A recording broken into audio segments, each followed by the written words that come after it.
ఎవరికి అన్యాయం చేయలేదు బాబు.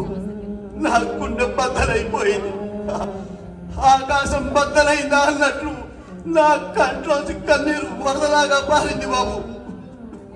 బాబు, ఉన్ననాడు తిన్నావు, లేనాడు పస్తున్నావు.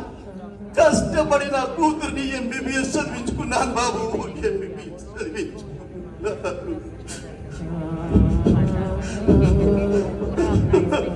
మరి ఇంత దారుణం జరిగింది కదా, పోలీసులు ఏం చేయలేదా?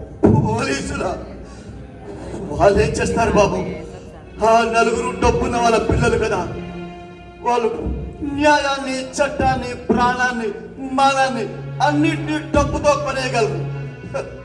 చివరికి పేరు మీద బయటకు వచ్చి నన్ను కూడా చంపుదామని ప్రయత్నించారు బాబు.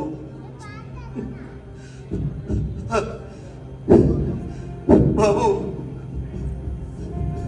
నేను ఈ చేతులతో నా పసిదాన్ని పెంచుకున్నాను బాబు. ఈ చేతులతో దానికి తల్లి లేని లోటు తీర్చాను బాబు. తల్లి లేకున్నా ఆడపిల్లకి వయసుతో వచ్చే అవసరాలని గమనించి దాని గుండెల్లో పెట్టుకుని పెంచుకున్నాను బాబు.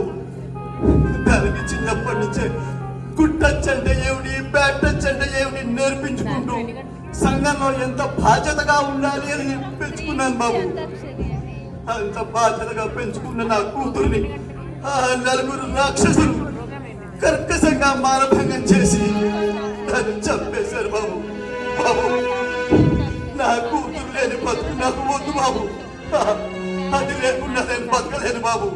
బాబు, అది చిన్నప్పుడు నా మీద కూర్చుని బుజ్జి చేతులతో చెంపల మీద కొడుతూ ఉంటే, దాని బుజ్జి కాళ్ళతో నా గుండెల మీద తంతూ ఉంటే అదే స్వర్గం అనుకున్నాను బాబు. అది ఆ దుర్మార్గులు దాన్ని చిన్న ప్రాయంలోనే పరలోకానికి పంపేశారు బాబు. ఈ గుండె తట్టుకోలేదు బాబు. ఈ